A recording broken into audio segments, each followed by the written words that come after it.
We got a crew here of professionals. Tended to raise some hell inside wag trails. Hey VC, Thijs here. So a few weeks ago, I got a phone call out of nowhere from Dave at from local Bandography, the VC channel. I was on a work call at the time, so I texted him back like, "Hey, sorry, I'm on a work call. What's up?" And he texted me back saying, "Gonna be in Denver." Out of nowhere. And that time came last weekend. So we hung out for better part of 2 days, Friday the 21st and Saturday the 22nd. Steve Carlson was with us at all times. Was kind enough to drive me as well on Friday. I didn't have a car. And on Saturday we were joined by Michael, Poetry on Plastic, and Richard S. For not the whole day, but a little part of a day. So Friday started with Steve and Dave picked me up. We said our hellos. We went to grab a bite to eat. And then we went to the Paramount Pressing Record Plant, which was a very, very, very cool experience. I'm not an audiophile by any means, but these people definitely seem to know what they're doing. The plant is run by Gary Salstrom, previously the plant manager at Quality QPR, Quality Pressing Records, yes. Salina, Kansas, and before that I think RTI as well, in California. So we got a bit of a private tour. It was very, very cool to see the process, see how the sausage was made. We met with a few other people. The office manager, director, her name was Jillian. The other gentleman that was there kind of guiding us his name was Jim Netter, I believe. And I think he was there consulting, or I'm not sure how exactly he was involved, but Steve Carlson did his thing and filmed basically the whole tour. So be on the lookout for that tour on his channel, which I'm sure we'll be posting in the next week or so, 2 weeks maybe. So yeah, it was great to see how, like I said, how records are being made, you know, basically from the lacquer to pressing to packaging. This is very cool, and it's a once in a lifetime opportunity really for most people to see that up close and be able to ask questions and all that. And thanks to Dave's friend Teddy, who set it up for us, who arranged for us to meet with Gary Salstrom. Very cool. Then we did a little, so the idea was on Saturday we're going to meet with a bigger group at Twist and Shout, one of our biggest, if not the biggest, local store. But we wanted to do a little, well, Dave, let's be fair, Dave wanted to do a little preview. So we went there after the plant, and I just checked the new arrivals, really, the new arrival section, and you know, I want to leave some sections untouched for the next day. And I found a few interesting things. They're deaf buys, as I like to call them, aka blind buys. This is, I don't know anything about this artist. I looked him up because it looked interesting. I like the title. This is Sounding the Ritual Echo, Atmospheres for Dreaming by Bill Nelson, 85. This came out on Cocteau Collectors. So I looked this up, and it said electronic ambient experimental. So right up my alley, picked it up and sampled a little bit in the store. Liked it enough. It was dirt cheap, so Bill Nelson. The next one I picked up, this is Motor Totemist Guilt. I recently got another record of theirs, I want to say also a Twist and Shout. This is called Shapuno Zoo, also from the 80s. Experimental rock, a little bit of jazz elements.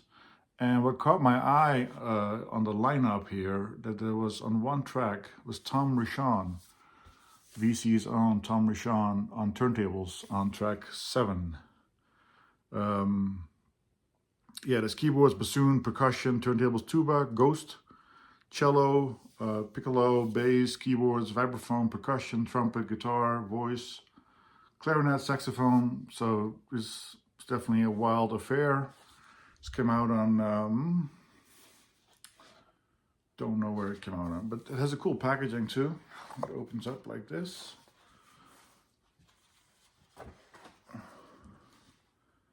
The label right there. So it came out in '87. Another really cheap record. Excited to listen to this shortly.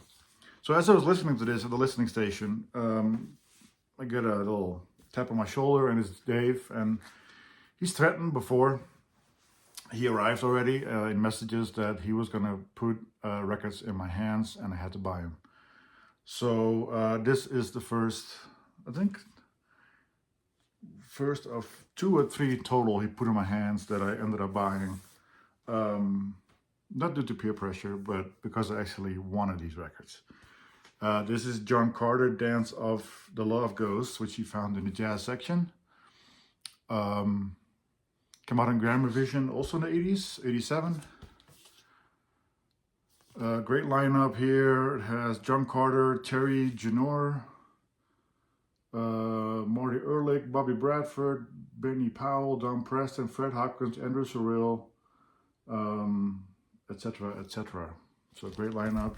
The label, Grand Revision right there. So that was Friday. After that, Steve dropped me off at home, and on Saturday we arranged to meet up at Twist and Shout again around 10 a.m. Got there a little before 10 and met up with Steve and Dave again, who were both waiting for me. We went inside the store, and within minutes, Michael, Poetry on Plastic, walked in as well. We said our hellos, and we just started kind of browsing around the store. Was also introduced to Richard S., whom I hadn't met before. He's local here. I put the channel for everyone I mentioned here in the description below. He just changed his channel name, Richard the Vinyl something, Vinyl Tap maybe? I forget the name, I'm sorry Richard. It'll be in the description below. Very nice, both Michael and Richard. And Dave and Steve, of course. So that was the second day of Twist and Shout, and I started at the international section, and I found a soul note, which I guess, based on the lineup, makes sense that it was there. This is To Hear the World in a Grain of Sand, world music live at the Donaueschingen Festival. I'm sure I butchered that. And the reason I think why this was in the world section was because of the lineup right here. You can see it from all over the place.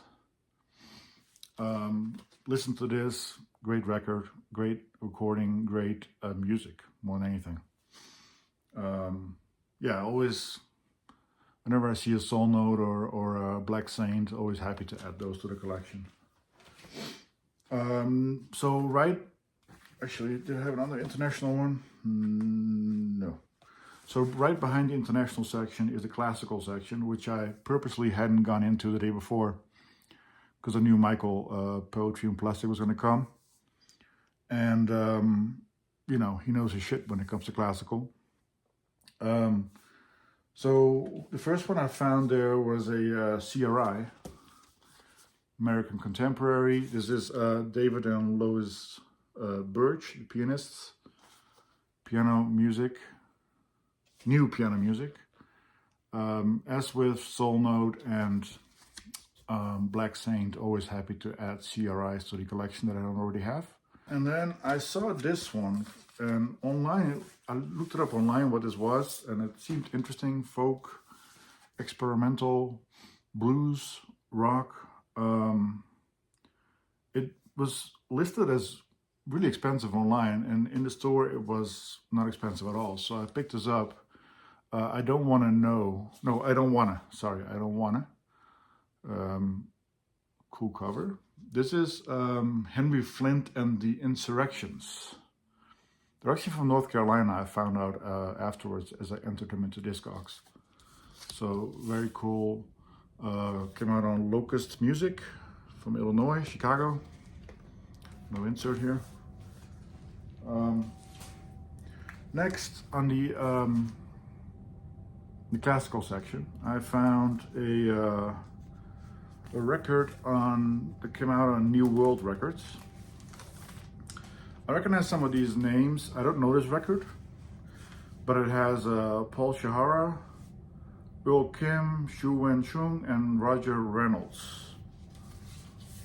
The cover does not, there's a little bit of damage right here, and that's really it. The record itself looks great. It's a gatefold. This was $2, so those names, I couldn't pass it up. New World, right there. Whoop. Also on percussion here, one of the percussionists is Tom Rainey, whom I actually saw live at the Stone in New York about 2 years ago now. He was playing in a quartet with James Brandon Lewis, Ingrid, oh I forgot her last name, a German name, and Chad Taylor on percussion together with Tom Rainey on percussion. So happy to add this.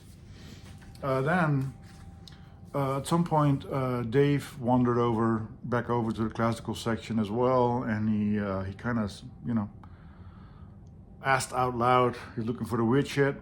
So Michael put this in his hands, this record in his hands, and then Dave was kind enough to pass it to me, thinking it might be more for me perhaps. This is a Nonsuch, Charles Warren times Encomium. Great shape. This was actually in shrink wrap still, basically sealed. Well, it wasn't sealed, it was open here. But I took the shrink wrap off because it was getting pretty tight. This is times encomium for synthesized and processed synthesized sounds. So, you know, interesting enough. And it came actually with this hype sticker. Says winner of the 1970 Pulitzer Prize for music. So who knew? Not I. So excited to check this out. Like another label I'm always likely to pick up if I don't have it already. Nonsuch. I also put a Nonsuch in Dave's hands that I already had. I'm sure he'll talk about that in his upcoming video. Then I picked up this record I already have, but it is a little noisy, the A side. So I picked it up again. It was dirt cheap. The Percussions of Strasbourg. Ohana Kabalak. This original actually comes in the Philips series, the silver covers, which I'll eventually pick up, I'm sure. This one I play tested, especially the A side real quick, and it sounded a lot less noisy than the copy I have, so happy to replace that. Then, as we're everyone kind of made their selections, and we're standing in the classical section still. I'm kind of leaning back, and I look next to, I think it was Steve in front of me, and my eyes kind of focus on this record, and didn't know anything about it, artist or anything. The label again is Nonsuch, but the title really attracted me. So it's music for voices, instruments, and electronic sounds. Kenneth Gaburo. or Gabbro. Great shape. Threw it on the test station real quick, and yeah, great. Has a piccolo, trombone, bass, double bass, voice. So glad to have found this. All of these were really quite cheap. I got really lucky there. Then as we decided where to go next, which is going to be Wax Tracks. In the parking lot, we said our goodbyes to Richard S. He had to he had somewhere else to be, but we had a little bit of a trade of VCLT going on, and Steve had bought this in the store and was kind enough to pass it on to me. The Music of Africa, Horizon. This is basically a compilation of African recordings done by the BBC in the 60s, I want to say, early 70s, late 60s. And it basically covers the whole continent of, well, not the whole continent, but the better part of the continent of Africa. You have bands from Nigeria, Uganda, Tanzania, Tunisia, Kenya, South Africa, Ethiopia, Malawi, Zambia, Angola, Algeria, Ghana, Morocco, Senegal, Egypt, etc., etc. So, thank you, Steve. Very kind of you. The Music of Africa. Then Dave also was kind enough to give me some VCLT, and he, I think he told me he got this in New York when he went there the last holidays. But after listening to it, it wasn't completely for him, and he thought it was right up my alley, and he was correct. And I didn't have this one yet. Another CRI 366 American Contemporary Alan Bryant Space Guitars. New Directions. Great shape. So another CRI added to the collection thanks to the generosity of Mr. Dave, local bandography. So after this, we enjoyed some empanadas from a shop that opened about 2 blocks down. And we went on to Wax Tracks. At Wax Tracks, we didn't really plan to go to the new. So Wax Tracks, the main Wax Tracks location is basically a whole building block where one side is the new section, the new store, the store selling the new records, cassettes, CDs, whatever. Then there's a bookstore in between, and then the other side is Wax Tracks used records. So we plan to go to the used records first, if not only. But we ended up going to the new one first because they wanted to look for a record, see if they had it, and we kind of hung around in there for quite a bit actually, finding some good stuff. They had a whole section called Experimental Oddball that was right up my alley. We checked the jazz out. Dave put a record in my hands from the punk section, which I'll show shortly. But as I was kind of looking around, the first person that put the record in my hand was actually Steve Carlson, who thought it was right up my alley. And of course, once again, he was right. This came out on Sub Rosa a few years ago, I think. Well, it was recorded in 03, between 03 and 06. And this is Funeral Gong Ceremonies in Ratanakiri, Cambodia. So has a very, aesthetically a very, what's the label called? Subliminal frequencies. I can't think of the name right now. Yeah, I played this over the weekend already, and it's fantastic. So Steve, you know me well. Thank you so much for putting this in my hands. Yeah, love it. Funeral Gong Ceremonies, Cambodia. Then I kind of wandered off to the oddball experimental section, like I mentioned, and I found this copy of Nurse with Wound of Cabalism. Cabalism? This is Nurse with Wound with Blind Cave Salamander. I'm not sure if it's a split or a recorded together. And sorry, my heat's about to turn on. Hope it's not too loud. Yeah, Nurse with Wound, the OG, I guess, came out in 2012. This is it. Looking forward to check this one out. And then, as I mentioned earlier, Dave put a record in my hands there too. This is his favorite band, as far as I understand it, called Lungfish. Indivisible. Came out on Discord. This is the reissue that came out a few years ago. Yeah, just excited to check it out. I mean, if Dave says it's his favorite band, the least I can do is check it out, right? Punk-ish, I guess. Discord, you know. I'm sure this is very much in the Fugazi type, Minor Threat type vein. Haven't heard it yet, but excited to check it out. So after this, we went to the used wax tracks, where we everyone got something. I ended up putting a record in Michael's hands. Check his video out, which I'll put in the description too.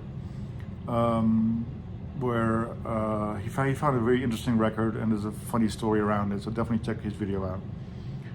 So after that, we decided to go to one more shop, Invincible Records, which is about 10 minutes away from Wax Tracks. It's kind of in a really strange location. It is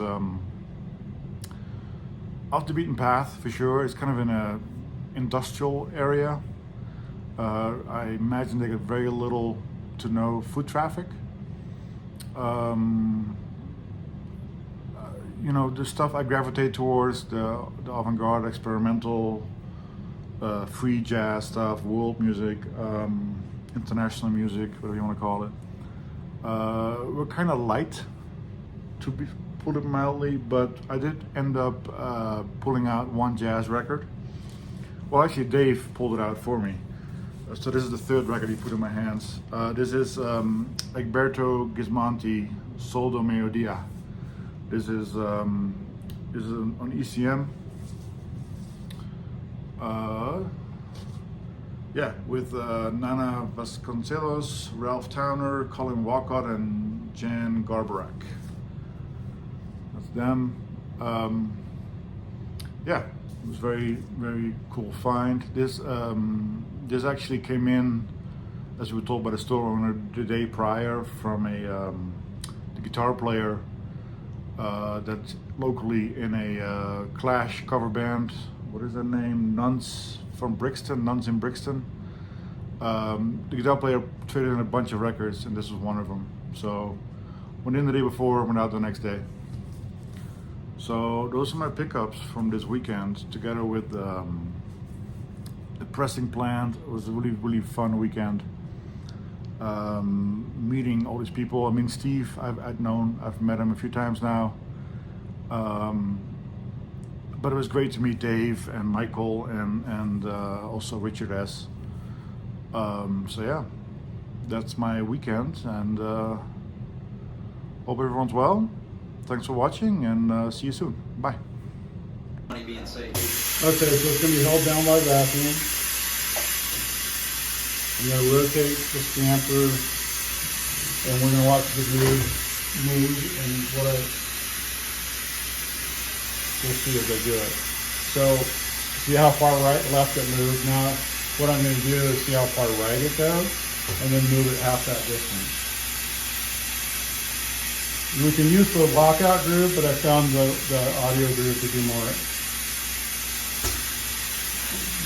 to what I like. So you can see it move quite a bit.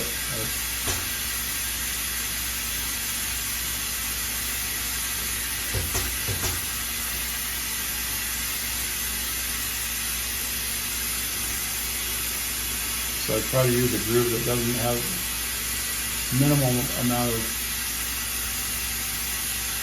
modulation. And then,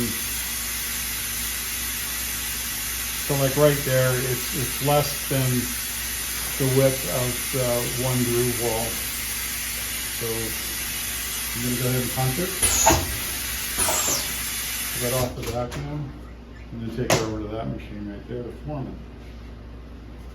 So that's a whole, that's set up to fit our centers, and now it's going to get formed the rest of the way.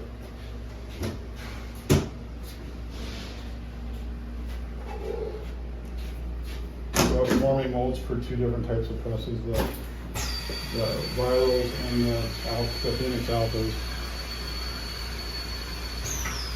So it's vacuum, it's going to punch, it's going to do the center, form the center, color the center.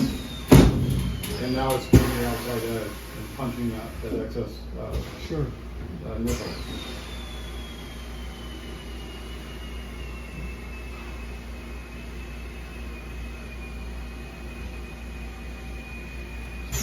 This is actually a stamper for Woodland, which is Gillian and Dave's newest album. And so now we have Their Grammy winner. yeah. So we've got the form stamper. It's ready to be put into the press, and it's the pitch from center to edge matches our die profile. Okay. And the weight, they're probably going to be the next stamper. I like to have them within a couple grams of each. So the A and B, if there's a big difference in weight from one to the next, you have problems with transmitting heat and cooling through the stamper onto the vinyl. So the stuff in the dead wax is just for the stamper, or is this what's actually going to be on the album too? This is going to press into the record, so Okay. that'll end up being left to right. It'll be ACNY 2416 A5. Oh, Okay, that's how it will end up on the okay. right. So Because of the opposite. Yeah. Yep, exactly. Yeah.